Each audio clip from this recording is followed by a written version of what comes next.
there's two pieces to the next question, which is, one, are you seeing middle market as the growth space? And two, are you seeing your job as being one that is far more consultative than any other executive recruiting and placement type of function? Because it sounds like you're having to do a lot of education on what pricing is as you engage with any of your clients. So in middle market, I think we're consultative across a lot of our placements. As you go up market, it's still the case within pricing. I work with a variety of companies on the finance side of the house, and it's like, okay, we need to triage what your problems are because they usually have a lot of things that are broken. And so we can kind of help them think through the right talent for to solve what they need to solve on day one, to maybe redesign how they're thinking about their org today versus the future. But within pricing, that kind of usually elevates up into larger enterprise organizations where we're more consultative.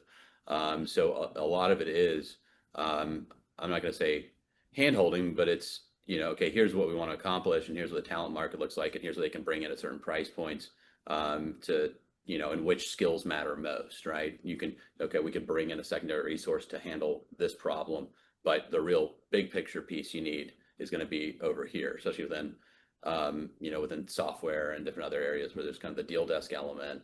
And then there's like the, go to market pricing and big picture strategy piece that we're like, okay, we really need this type of individual. They can figure out this, and we can maybe bring in someone to do that. So it's just helping them think through the theory versus the reality when they're kind of going through this.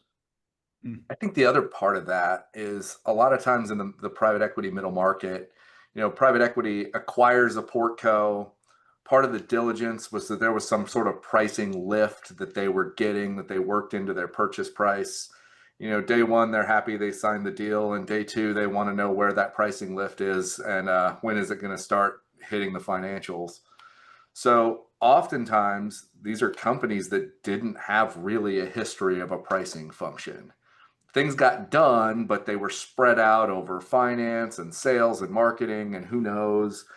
And the CFO, who's never really had a pricing function before, is the one who's in charge of owning the lift and building the pricing function. So that's one of the things we're able to help with is like, well, there's lots of different paths you could take.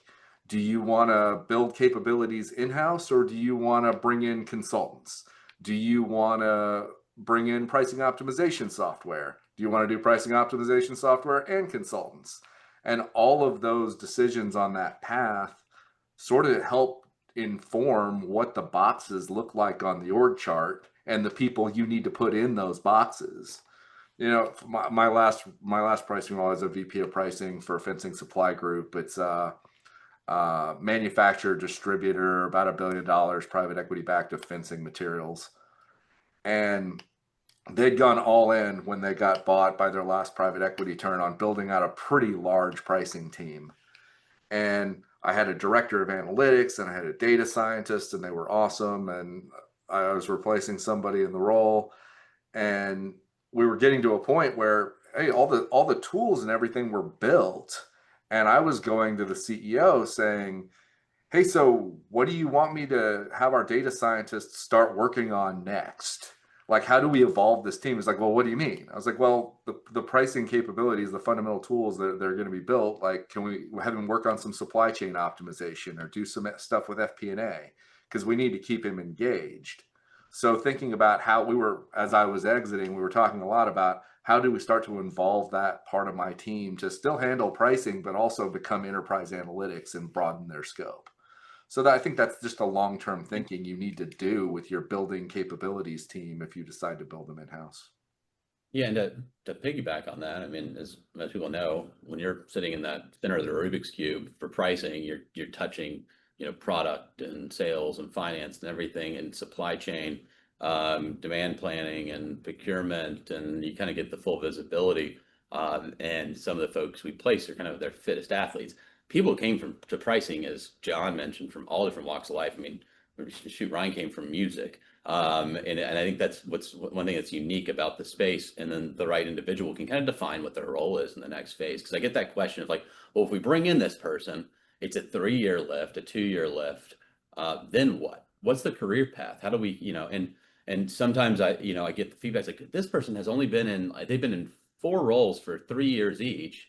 They're jumpy. I'm like, well, you got to think about the evolution. They built it and they went on to the next build. And sometimes there's a transaction that happens or whatever it is. It's like, that's not necessarily a bad sign. That means they are people who like to be fully engaged, like to be adding value. And there wasn't kind of the next step there. But if you allow the person to kind of define the role for the next step, sometimes they can find some other things in your organization to add a lot of value and create that enterprise analytics organization. So that's, and even just kind of elevating pricing. They own pricing, elevating, and, eventually kind of being that chief pricing officer that we're all, here for. That is something where it can, be the person that's really chief strategy / pricing officer, building out analytics, because a lot of times it's, okay, this part of the business, supply chain's broken. We're not having, delivery times down. We're not able to price appropriately because we don't have this metric we're winning on. So we're losing on price because of this piece. And that's not in pricing. That's in another part of the organization. And then go solve it, or at least assist in it, and identify it and create a plan. So, that's part of the conversations we have.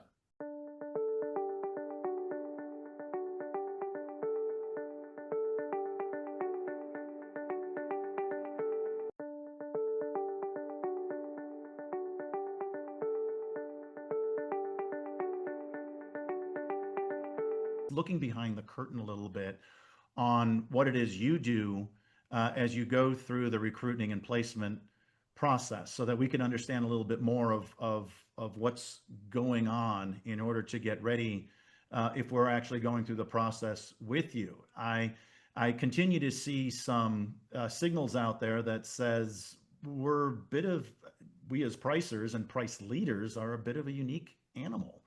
And being able to make that fit seems to be one of the challenges. So allow me to just open it up and say, how is it that you would tell this audience the process that you go through, and then ultimately the process that we should go through if going through the executive recruiting? So a little bit under the curtain, which I think some people here know what, some of the stuff we do, which is we want to find the right person. So we get these searches and, working with one, it's like, we kind of need a unicorn and blah, blah, blah. And then we found them 5 unicorns. And part of how we go about that, and this is something I've been on the lab with a couple of years now, and Ryan's helped refine it as well, is I want to hear stories from people. So we do this thing where we bring a recording bot in there. We work into the interview with my team and the candidate. And so we work with a client ahead of time and the private equity operating partner and leadership to say, okay, what are the 5 scorecard items we want to have? And how are we going to weight those? And then what's some sort of question we want associated with each one to really, okay, stakeholder management. You kind of got, you got basically stiff-armed in one area. How did you get past that? How did you get through it? What, in really getting meaty stories of change management reality and how they were able to navigate it. And sometimes in an interview, someone, obviously they're contentious with salespeople and you can see it come out in their face, and then like, okay, they need the soft touch on this one, and maybe that's not the right fit. And sometimes they need quite the opposite. Maybe someone that brings that authority and forcefulness to be able to drive through because they're gonna have the authority. But it's always, each one is a little bit of a snowflake where it's like, okay, this is unique. There's these elements. Let's try to ask pointed questions to vet it. And so we record and transcribe it with the permission of the candidates, and we embed that in our presentation. And I think that's a big piece where our clients get an opportunity to see you, hear you talk about, the things you've done without having to go through our conduit, which, it just provides another direct line of communication and saves everyone some time too. And and then we also have a bunch of AI tools we use to run it through to pick it apart, so we're not biased, right? And helping us come up with those scores for each element, helping us think through the fit, as well as kind of Ryan's expertise, my instincts and expertise from a talent perspective, to get the kind of a full 360 view. You're not going to bat 1,000 in this business. This is, probably more equivalent to, to baseball in the consulting space, as far as, you hit 300, you're in the Hall of Fame. It's probably more like 600, you're in the Hall of Fame. But within pricing, we've gotten it where, our, in seat is 90, almost 98%, after a year. So knock on wood. And that's where I think some of the vetting pieces we have, to understand the role beyond a job description, which I think job descriptions are just a bunch of stuff everyone's throwing in there. And it's, I want a little bit more of the meat, who the people are that they're going to work with, what their mindset is to price, and the right individual is going to pace and lead, is going to come out through our vetting process, or at least that's what we're constantly trying to refine. And I would say also this candidate profile and the scoring. I mean, having worked with recruiters as a client in the past, it's kind of like, well, we have a meeting and we talk about what we're trying to do, and then they start emailing me stacks of resumes to sort through, and I get to figure out who I want to talk to. We really try to simplify that for clients with a candidate profile and the scoring to help guide a conversation and say, why is this person a fit for this particular role? So we're bringing that perspective to a client meeting. And we'll guide the interview cadence in some cases, because you think about, billion-dollar manufacturer hasn't really done this type of pricing transformation before. You got the head of sales that are going to interview, and this other, individual CFO who hasn't owned pricing to this degree before. And we kind of give them some sample interview questions associated with the scorecard too, to kind of guide, because sometimes these conversations we've experienced will go off the rails with different stakeholders that have their own idea of what this is and isn't. This helps kind of, when everyone comes together for the kumbaya, at least everyone's kind of, there's some guardrails there of what we're trying to accomplish. And so we just try to keep it on track. It's hurting cats a little bit, but at least we're all, moving in the same general direction on the compass. Wow. Okay. Daniel wanted to know, what are our 5 top most often picked KPIs for the scorecard? I'll let you handle that one, Ryan, because we kind of jump all over the place depending on the role. Yeah, I think it does vary a lot. It's a lot of times, I mean, it's the KPI is maybe the wrong word. It's very subjective, but it's that fit of the personality. So there's the what level of analytics do we need, and have they led this sort of product pricing piece strategy. But it's a lot of times it's, okay, what are the stakeholders like, and how are they going to be able to interact with them and manage that. So that's usually an element of the scorecard. And in the leadership piece, we have a lot of nuance in each one, but usually we try to boil it down to 4 or 5. It's really job specific. I think we do a pretty good job of tailoring these to a role. I just pulled one up for head of pricing role at a pretty large software company. So we have one about SaaS pricing strategy and what successes have they had leading SaaS pricing strategy in their past. Enterprise deal support is part of this. They're going to need to be leading a team and working with their salespeople on large enterprise deals. So we want to poke and understand, like, have you done that before? What's your approach to it? How do you partner with an enterprise sales organization? New product monetization is one on this role, because they're incorporating AI into their products, and they want to understand, hey, how have you worked with the product team to develop and take new products to market? Executive communication and influence is a super common one for senior pricing roles, because you're going to need to be dealing with the board and the leadership team. And then leadership, organizational leverage. If you're leading a team, we usually ask some question about, your experience developing people and leading a team. So Daniel, I hope that answers it for you. But I'd say there's some common themes there, but we also try to really tailor them to the individual role and the challenges that company is having, that they're trying to solve with this person in this group. Okay. If it's okay with you, I'd like to sort of turn the notion of scorecarding back on you guys as an executive search firm. which is, and John, you mentioned something, which had to do with, for lack of a better term, stickiness. Are you guys compensated based on whether or not somebody stays for a year? And if not, is that part of building the relationship for long term, right? For return business kind of thing? I think that's a huge piece as far as I'm concerned, about whether or not somebody's going to be able to stick around given their mindset, given the way that they work and the culture that they fit into.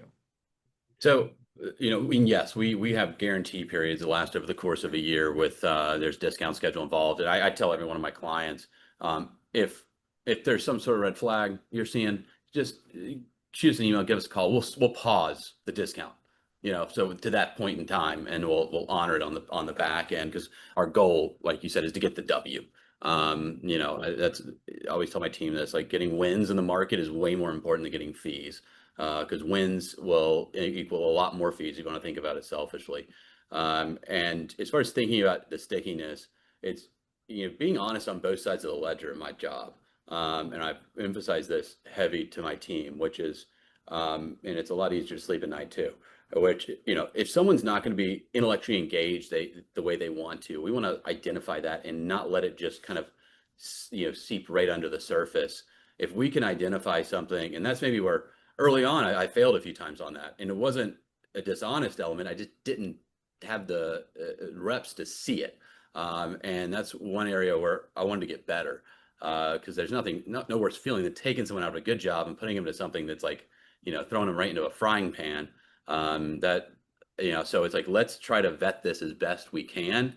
And when you do that, the stickiness goes up, and it's like, okay, you're going to be able to be intellectually engaged. This is going to be fun for you. This is the type of job you want. And the flip side is they're going to have the runway to be able to continue to do this. And sometimes things change, jobs shift, companies sell, divest, all kinds of stuff.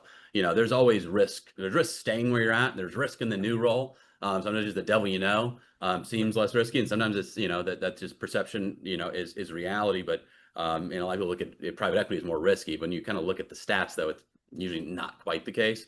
If you vet it properly and you understand the motives, like, I've worked with jobs, just think through the scenarios, like, well, would the strategic actually buy this, or they sell to another private equity? If they did that, if I'm doing my job right, I should probably keep the job and go to the next turn. So that's, kind of how you think through what could happen. It's good to kind of have that lens, and I help people walk through that thought process. And I try to be very honest on the risks, the rewards, the challenges. And at the end of the day, you take a job, you're dealing with people. You sometimes see them, more than your family. Go work for people you like, and that'll stick, because you can deal with a lot of crap thrown at you when you enjoy the people you're in the bunker with, and you feel like you're learning and engaged, and can be yourself. So that's something we try to match well. But I think it's, when we send a write up to someone, we're trying to throw a ton of information at them, and throughout the process, we're going to throw as much intel data on the job, what it is, and more importantly, sometimes what it isn't. And that's, I love, quote unquote, negative details, which negative detail to one person could be positive to another. When I was working in accounting, the reason I started my own firm, I got just destroyed by my boss, because I was working this corporate controller job, and the books hadn't been closed in months, and it was just disaster. And so I would hop on calls with candidates and just tell them all the dirt. Like, I'm just like layering it on. And he was like, "What are you doing? You're not gonna," And I was like, "That guy, he likes that, because it's a cleanup job. And then once all the books align, there's something, endorphins in his brain that just are like, oh, and he wants that type of engagement. So if you're, and that's getting a win on both sides of the ledger, which is the goal. So hopefully that, kind of gives you some color there. Oh, good. That's great. It's good to know how deep you go into mindset and psychology and emotion when it comes to placing something.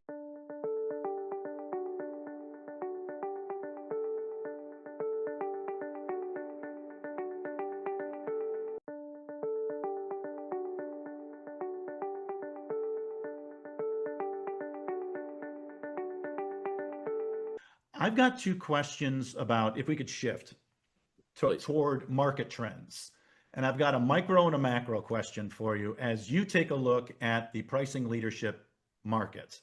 Um, the macro one has to do with trends on who you see hiring. Do you see more hiring in PE? Or do you see more hiring in mid-market? Where do you see the bulk of your requests coming from? And then the micro question is one that's been hanging over, I think, pricing for a while now, as it's been everybody, which is the notion of AI. Are you getting requests that say, well, you've got to have some AI experience in order to be successful in pricing? So which one would you like to take on first, the macro trend or the micro trend? Kind of, I'll talk about diving into what we're seeing in the market as far as where the requests are coming in. Right. Because we have, we're a micro view of that, right? So it's our network where it leads. And we're seeing a good bit within private equity. We're seeing software tick back up. We're seeing industrials and manufacturing kind of flatten and maybe tick down a little bit. That may be due to kind of different relationships we have and where we're kind of perceived in the market and different things. But overall, I thought with the tariffs and stuff, pricing hires would go up. I think some of it flattened a little bit. There were some layoffs in different companies, and so I misjudged that. But overall, I mean, pricing, even on the back of inflation, I think there's been more and more demand for it. It's been an evolution. So I know it's a very nuanced question, but the last, I'll say 2 months, we've seen kind of an uptick across the board. And I think when there's uncertainty in markets, hiring things tighten. When you have various kind of policy changes and tariffs and different things happening, there's been a little bit of a hesitancy and jobs take longer to fill. They're kind of non-committal on we need this, but let's put it off another month, another 2 months, another quarter. Let's just go ahead and just say late Q4, call us back and we'll do it. So we've seen some of that, but now everything seems to be loosening up. And on the AI side, I haven't seen as much as you would think on that request of like AI experience. The people who I think are most effective with AI, obviously the younger generation is like, that's their operating system. It seems like the people in kind of college and coming out right now, like their whole life is run through, an LLM. Like, okay, I'm going out with a girl tonight. What should what's the strategy here? Like, like there's like, and then going to work, like, it's like everything is like, okay, that's my kind of backdrop and backboard for everything I'm doing. But within these different roles, I think it's just a matter of individuals, because it's language. You don't need to learn how to use language. Something is obviously it's embedded in us throughout our entire lives, and it's a matter of being creative with how to prompt it and then diving in to kind of figure out how to implement on the edges and help think through, okay, what technology is coming, what level of compute could this equal? Can you do the I built a CRM in 2 hours with coding with language. And I had credentials to sign in with like Microsoft. I could take a resume or a PDF from a LinkedIn and I could drag and drop it onto the screen and it would parse it out. I could, do the, pulling the profiles through. I mean, it was functional. So there's, I think, just trying to educate yourself constantly on AI, what's capable of doing, can it clean the data? There's some things where, we play with it on our end and it breaks and you got to keep, re-engineering it and, the agentic stuff, diving into it. But a lot of times when we're looking for these high level roles, there's not a big emphasis on it. I think it's coming. I mean, it would be, I mean, I know it's coming. There's the technology versus the utility and how it's implemented, and the tech obviously has advanced so damn fast that there's a lag, and a lot of people in these leadership roles, it's not native to them right now. So I would encourage everyone to just dive in and just play. And then you I start. think the more you use it, the more you'll find ways to use it. And I Ryan's think, a perfect case study. yeah, I mean, it's just, it allows every person to scale. I think that's going to actually be more the impact of it than it's every person. Your senior analyst is going to have a senior analyst to manage, and they don't get tired, and they're always available. I think teams are just going to be able to do more faster.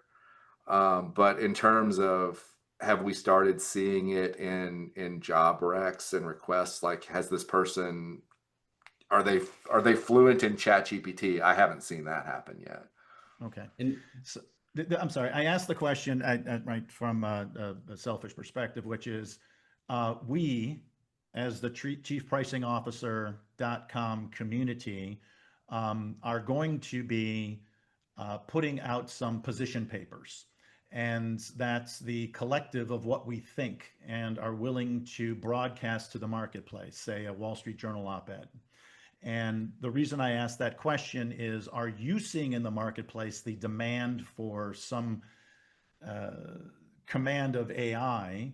Because I think that from a pricing perspective, especially in pricing leadership, being the human being that's able to be the connective tissue among other leaders in the C-suite, being the connective tissue among other functions, be it supply chain or product or finance or marketing, and being the connective tissue that is the analytics, means that there's got to be a human being involved there. So we're all wondering when the AI is going to be sneaking its way into the job rec itself. It sounds like it hasn't happened yet. Sounds like we're waiting for it. It is a little bit like, Okay. but the demand of like, hey, I need this AI expert to come in and do all this stuff. That's not necessarily happened in the pricing world today, but I think it's on all of you guys as leaders to, I was 6 months ago, so I was kind of thinking about the future of talent, right? Because Mm-hmm. you need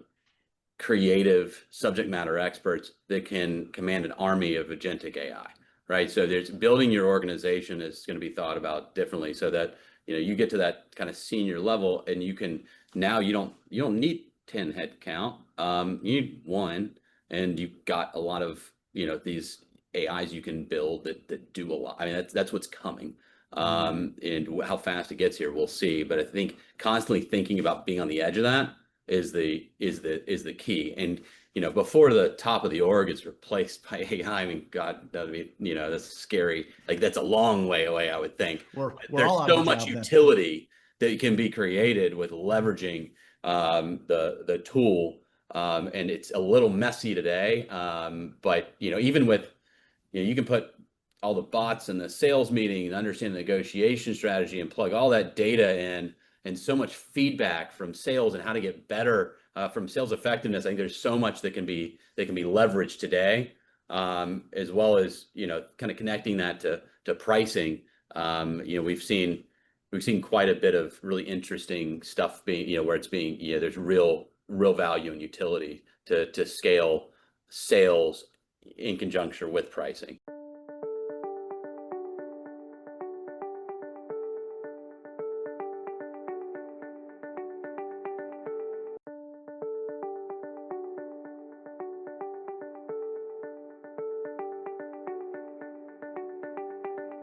Let's change the channel just a little bit.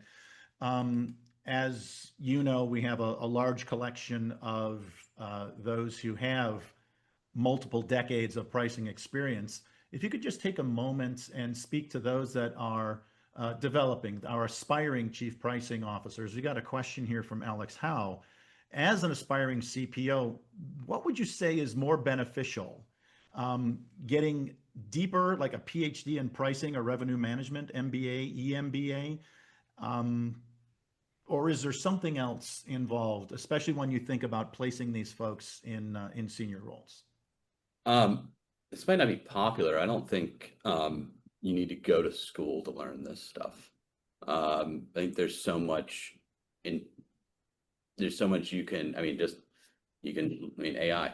Like, there's so much you can. All the collective data is all there. You just need to know how to access it and get in the world and be creative and try to play with it. I mean, Ryan may have a a slightly different perspective. But I didn't know you could get a PhD in pricing revenue management, PhD in anything, kind of your thesis, like you can kind of figure it out. But I think MBAs are extremely valuable from the standpoint of building your network, figuring out what you want to do, broadening kind of your scope of what you're thinking about doing for the next phase of your career, and being around really smart people to kind of bounce ideas off of and talk to. But I would say most of what you're going to really learn is in an organization, having a great mentor, being around people that are highly creative and push really hard, that will move fast and change fast and pivot, and learning through that experience, I think was much more valuable than kind of getting in the lab from a kind of coming up with some sort of thesis and pricing theory and all that. I'll take a slightly different angle. One of my least favorite phrases I have to occasionally use is my second master's degree. I think that what our clients tend to look for are stories of impact people have had in companies when they've been in roles. And to the extent that outside education is helping you come into a role and have a big impact, it's awesome. To the extent to which you were that by itself isn't going to be the thing that gets you over the hump. If that's the thing that helps you go have an impact, the impact is what's more important. Does that seem fair? Yeah. Good. And then there was another question that came in here. Where do you see the biggest skills or experience gap in what companies are looking for compared to the experience or skills of the typical candidates? I'll take that. Understanding data architecture and analytics, and having value-based pricing and segmentation is fantastic. But where the rubber meets the road is change and influence and ability to communicate that in a way that all different parts of the organization can understand and see the value in and want to implement. So I would say that is the piece that we are, in a lot of cases for that kind of lead position, that's the biggest element. And sometimes with some people that, are absolutely brilliant, and through the interview questions, sometimes that falls a little short because they don't have a use case of like, okay, here's this really difficult salesperson, sales executive, and this is where they dug in, and this is my approach, and how I got stiff-armed here and here, but I found, okay, this is how they think, and I went and met them where they live.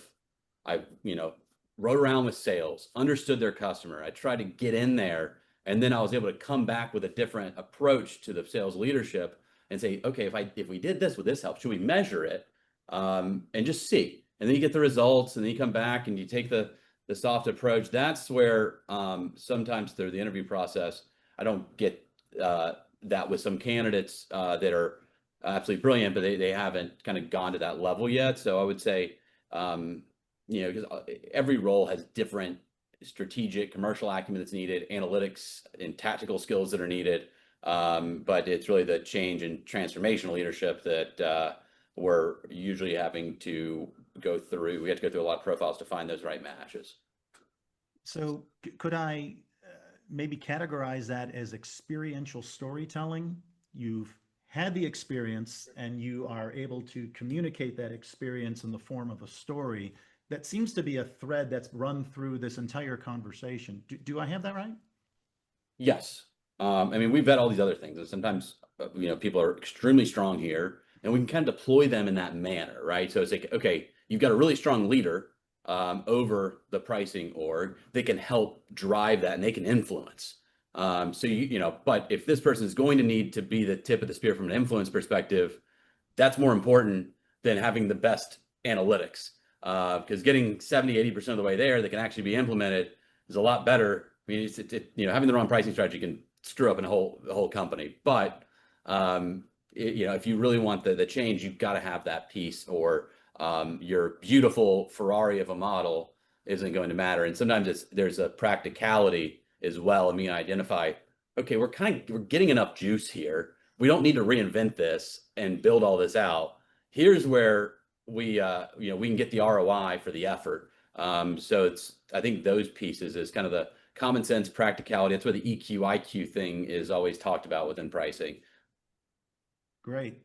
Um, Alex had a follow-up. One further question. How often do you see the prerequisite of MBB or other type experience when you get the job rec? Ryan, you want to take that? Sure. Yeah, I think a lot of times having the consulting experience is something that our clients are looking for. I see it less in terms of a specific firm, but consulting experience, and generally what they're really asking when they're asking for that is this is going to require a lot of communication and change management, and I need this person to be able to build board slides for me without me holding their hand. Well, Translates into, did they work in consulting? Because you can just infer that if someone has that experience, they have that skill set. and I would say there's interesting things. I've worked on consulting, building consulting practices and partners, and and then all the way down the org chart. And I worked pulling people from consulting into industry. So there's a learn. And sometimes Ryan was a unique person that went from industry into consulting, which is a very hard match to make because it's a different deal to go into one of these consulting firms. It has everything kind of built out a certain way. You don't come from that world, and there's a learning curve. But I don't like placing someone from MVB or similar into an organization where they've got a big team they've got to manage. They've got all these different nuances that it's going to be, as much as they don't want to think it is, it's going to be foreign to them to a degree. Some people make the transition really well and they hit the ground running. There's usually at least a learning curve, but and then other roles that are kind of more individual contributor, and they want to bring an analyst or two in, and they need to build the decks, be able to go up to influence the board and executives, and kind of do that role, and then slowly transition into, because it's different when you got the name tag of McKinsey and you walk in the room and everyone's like, okay, we're paying this person how many thousands of dollars an hour, and you kind of have that authority and you got the playbook and all this stuff where when you're just another head in the organization, you got to take a different tact and approach, and in influence and politic a little bit. So it's just a little bit different game. Yeah, having done both, they're both pricing, but they're very different roles and different approaches about how you go about it. But I think there are definitely things you can pull from both sides of that experience. Like there's a marathon runner and a sprinter. They're both runners, and they're both great at what they do. And sometimes the marathon runner can sprint and they do fantastic, and vice versa. But it's it's a different type of deal. I don't know why I keep making running analogies, but that's okay. They work.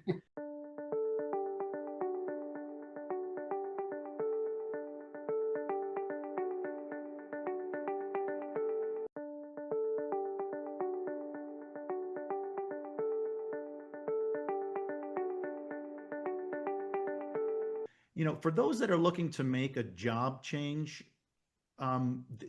does that necessarily disqualify them, or are you looking more at their ability to make that shift into the what might be a job shift?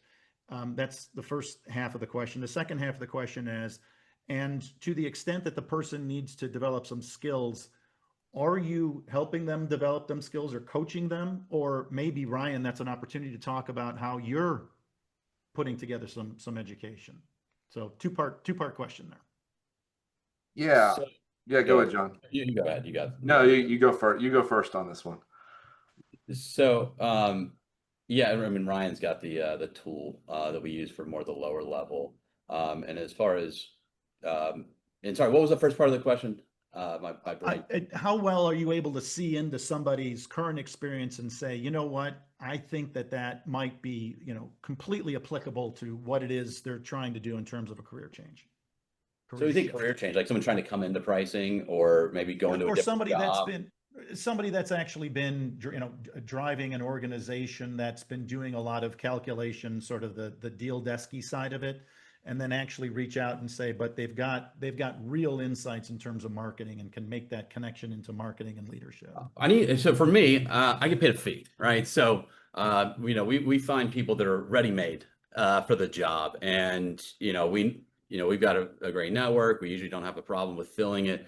The thing that they're paying us is to de-risk, right? To get the person who's done it. Now, I would say to get those skills, right? If you can build some stories where in your current organization where you raise your hand and you take on that stuff, great. Now we've got a story to tell.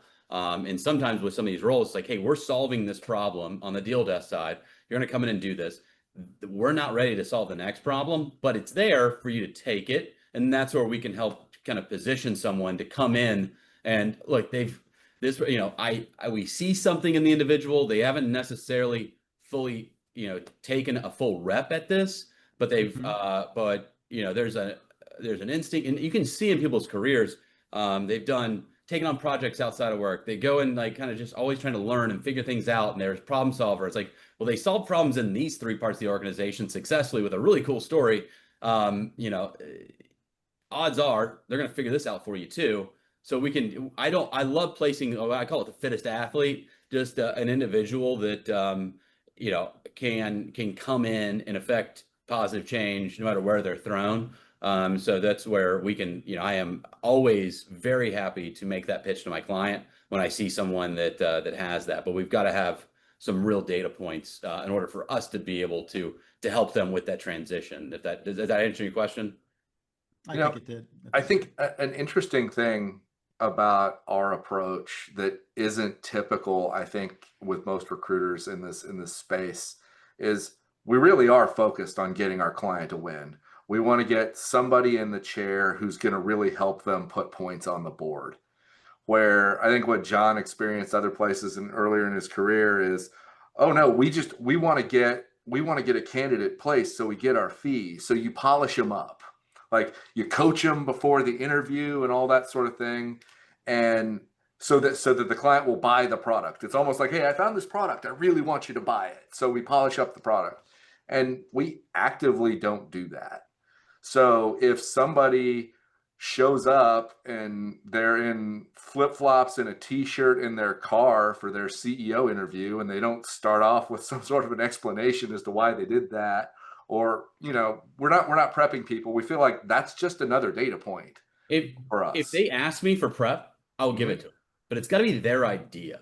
We don't want like that. I've take the opposite approach. I've gotten, I've had a few clients get frustrated with me. Like, Jon, you didn't prep them for this interview. They came in and I'm like, well, okay, that's that's exactly what we wanted to see. They came to my interview with this. They came to your interview like this. So, maybe they're really not interested, or this is just how they approach, and it doesn't fit with your culture. Instead of sending them a list of here's what you need to do, here's what you need to prep your materials for, here's like everything, and then you get the interview that's great, and then you get the result, which is like, this isn't quite what I thought I was buying. So that is, and I think 90% of recruiters would completely disagree with me on this. But I like for people to show up as who they are versus who I tell them they need to be. And, Anne Marie, that your question was, do we help them formulate your stories? That's what I was really trying to key in on there. Like, yeah, we will, but, if and I help them through that because I talk about their story and how I'm going to present it and how I'm thinking through the strategy of them coming into the organization, and I give them my ideation on how this is the right fit. So there's some of that. But if I'm always willing to help people, and if people are, use me as a resource, use Ryan as a resource, we are always willing to give that, because that is how you approach the job to say, okay, colleague, I'm going to this meeting with so-and-so. How do I approach? That is a skill that some people possess and other people don't take the time to do that. Let's finish up though. Ryan, you want to tell us a little bit about the education series that you put together, and then so a guy that used to be on my team at Prime Source and I started a site called profitacademy.io. So it's meant to address a gap we saw with people junior in their careers coming onto our teams as senior analysts, either in industry or in consulting, where they're super smart, great backgrounds, but we kind of tried to train them how to be pricing people. So we have a course called Pricing 101 that's it's about 3 hours worth of video, 10 modules to help get people trained up, so if they joined a new team, they'd really hit the ground running as a pricing person.